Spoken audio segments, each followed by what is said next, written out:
Hi. Hello, hello, hello. Hey, it's just us. Look, I was just getting ready. It's live now, so they don't say nothing you don't want the world to hear. Okay. I was just getting ready to record the whole thing so people can watch it later. So Okay, go ahead. Go ahead. yeah, I'll you go were the out. last person I thought would have gotten on with everything you're dealing with. So please don't feel obligated at all. You can watch it later. Okay, sounds good. Appreciate you. Hang in there too. Okay, thanks. Yeah. All right. All right, everyone. Your host, Cy Smith, coming to you on today, which is Thursday. Thursday is our health day, so I hope you guys are being healthy. I'm about to stream it live because I want this documented in our library for our strong Black women to see it and be able to know what this whole U.S. Black Women Convention slash Jubilee is all about. That was Tracy that you heard on with me just a second ago. And as you heard me say, I know she got a whole lot going on, and I wanted her to be able to attend to the things she got going on. This here is something that you can watch at your leisure. We got 48 hours before the event takes place, so she can watch it whenever the next 48 hours work for her. You should be able to do the same. My name is Cyron Smith, founder of the National Block Club University. Gary, Indiana is one of the critical places for Black people in this country. Chicago, Gary, and the state of Mississippi are three critical components for the 46 million Black people that live in this country. So, of course, Chicago being the third largest city, of course, it has a large Black population. So, Chicago is our global headquarters. Everything we do around the world goes through Chicago. Every fourth Saturday is when we have people from everywhere come and meet us in Chicago for what we call the summit.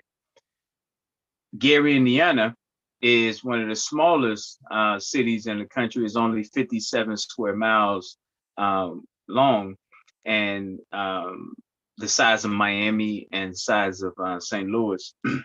But it's also economically challenged. The 1960s white flight took place that really hurt Gary. The jobs left as well. And unfortunately, Gary has been left to fend for itself, like a lot of urban centers have. Gary has several things working for it itself. It's on airport right next to one of the biggest freshwater bodies, Lake Michigan, in the world. Its proximity to the third largest city in America, Chicago. So I believe Gary, being 8 out of 10 people here being Black people, is critical for us to have a somewhat quick victory. Chicago is going to be a bigger challenge because it is a global city and because it's a segregated city. So we got to hold the fort down in Chicago and get reinforcements from the outside. In Gary, we have a chance to overwhelm it because of its 57 square miles radius. So we got a chance to really invest. Gary in the past have been about the steel mills. That's where the name came from. So its economy was centralized around steel. It went from steel to casinos, riverboat casinos. Then it went from riverboat casinos to where it is now, where it's just looking for a new identity. What we believe is the new identity will be centered around tourism. Tourism. We believe Gary can be a mecca for people being attracted to visit and spend money while they're here, mainly because of its history, its people, and of course, the name that everyone recognized, the Jackson Five. People have been talking about the Jackson Five name and that for a long time. The difference now is we have 20 cities through Chicago's infrastructure that can really make sure that 20 cities are strategically coming into Gary and financially circulating money. So we have the real infrastructure to ensure that we get people coming to Gary, Indiana. So the question is, why come to Gary? Why come to Gary besides to see Michael Jackson's house? Well, what we have is what I'm about to talk to you about now.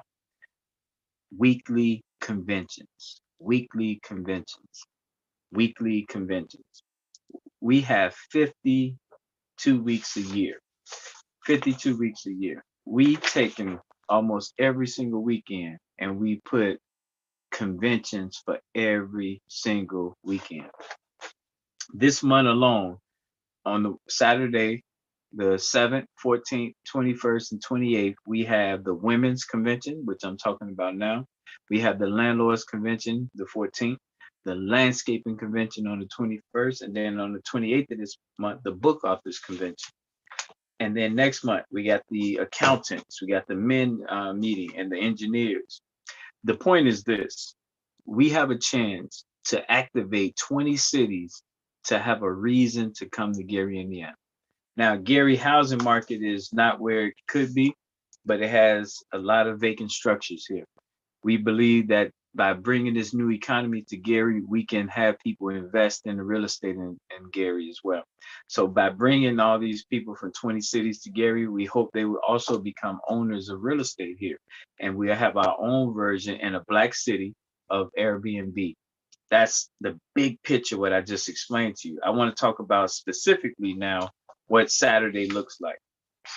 So before I started speaking, you guys saw the picture of the U.S. Black women who we expect them to be with us on Saturday.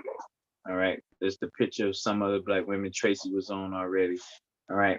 My wife will be connected. Kay is hosting us at the Grant Theater, which is 3850 Grant Street, right at Ridge Road.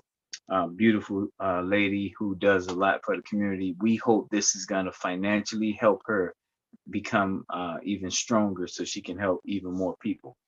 So this Saturday, the whole session is 10 o'clock to 2 o'clock. I'm going to be there early before 10 o'clock, and I'm going to stay later after 2 o'clock.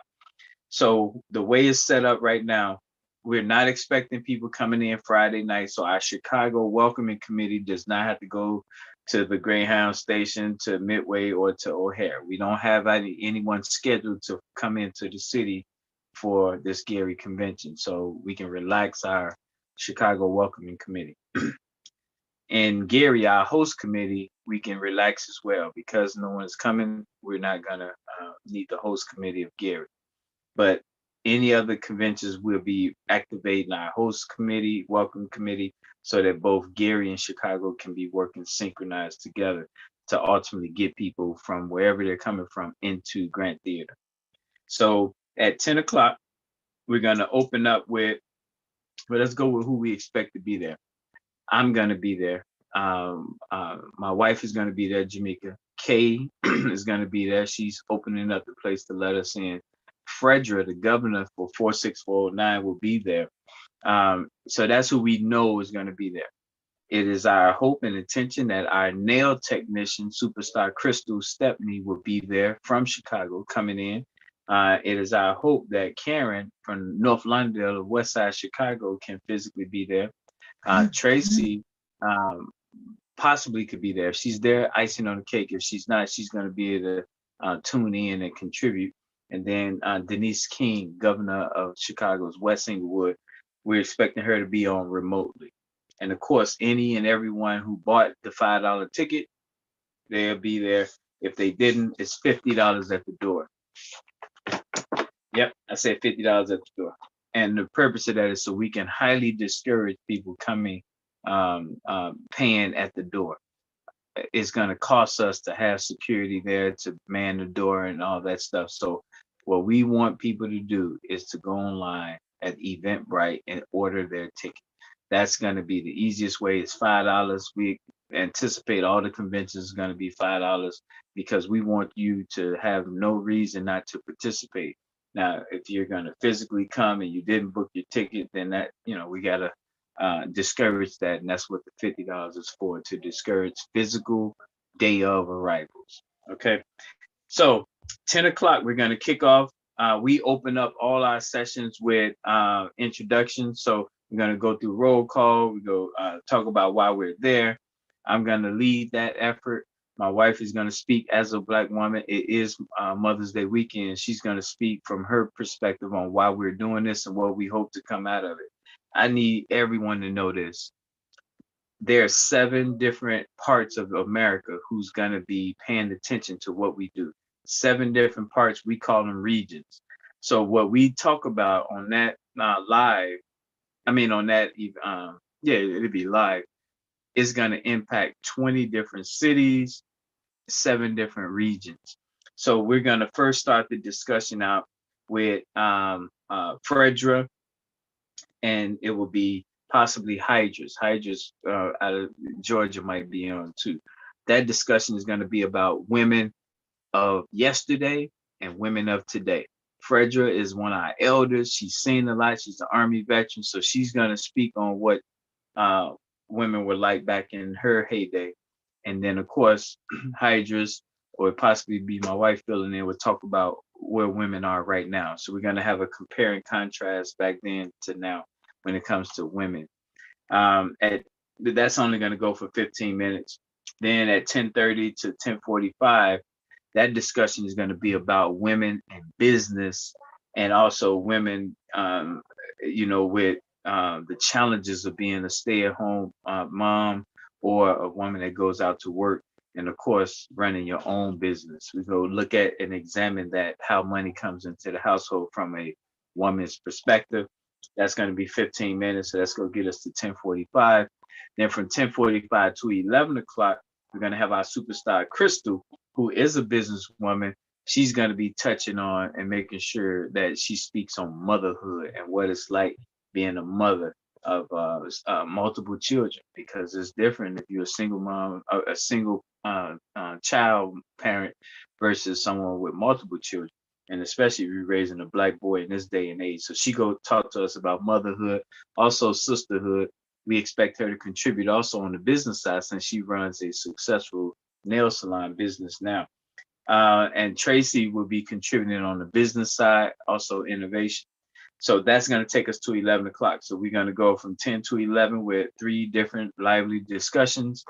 At the 11 o'clock, we're going to huddle everyone together, and we're going to discuss the themes. We want to vote on what will be the theme for all 7 regions in America. We did a preliminary vote, so we kind of know where our leaders are trending around the country, but we're going to actually take the vote on Saturday. And so what are the subjects? What are the topics that we're going to be talking about? It will depend on what your U.S. city is focused on. So if you live in Birmingham, your city is focused on food, restaurants. If you live in Detroit, your city is focused on construction. So it's going to vary. But the main thing is, especially for our people who's going to be watching on via Zoom, you're going to be able to vote the topic that you like. It's going to be 4 topics read for each region.